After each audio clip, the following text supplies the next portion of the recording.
Isa nating kababayan ang nakabuo ng hollow blocks na environment friendly. Itong nasa harapan ko. Kahit mas magaan ito sa ordinaryong hollow blocks, garantisado naman daw ang tibay nito. Para bigyan ng mukha ang balita, Mobile Journal Marymon Reyes.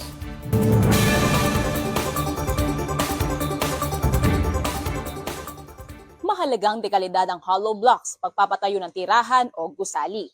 Pero ang pag-produce nito ay may naidudulot na negative impact kay inang kalikasan. Kaya naman ang isang Pinay, gumawa ng eco-friendly na bersyon nito.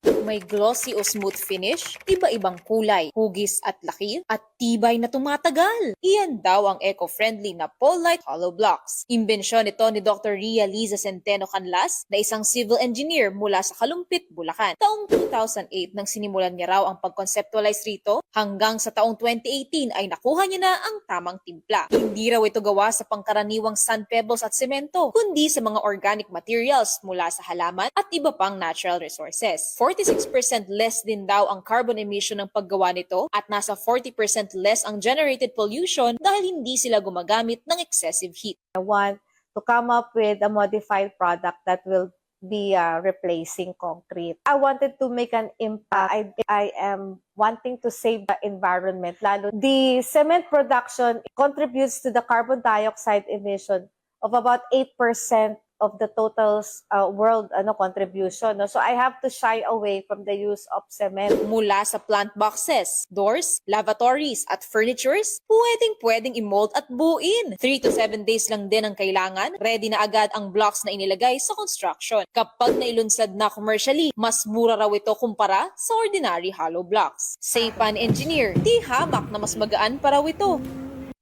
Okay. Mas magaan nga po siya compared sa usual hollow blocks. Para siyang puzzle pieces. Correct.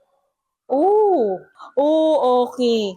Very convenient po siya, especially yung mga may gustong mag-DIY sa mga bahay nila, sa garden nila. Okay, so smooth siya. So hindi nyo na nga kailangang isipin minsan yung finishing. Noong 2019, ang Polite Hollow Blocks ang kauna-unahang recipient ng Good Design Award Philippines. Sa ngayon, patuloy pa ang pag-aaral kung mayroon pa itong magandang kontribusyon tulad ng insulation sa mga establishmento. Sana dumating na talaga yung time na halos lahat tayo ay mag-a-adapt na ng environment friendly. Shy away from those methodologies na talagang makakasira sa environment kasi nararamdaman na natin yung global warming. Hindi raw dapat kinakalimutan ang environmental impact ng lahat ng ginagawa natin. Kaya kahit pa sa mga maliliit na bagay tulad ng hollow blocks, dapat daw ay maging sustainable na ang options natin. Mobile Journal Marymon Reyes po, hatid ang muka ng balita.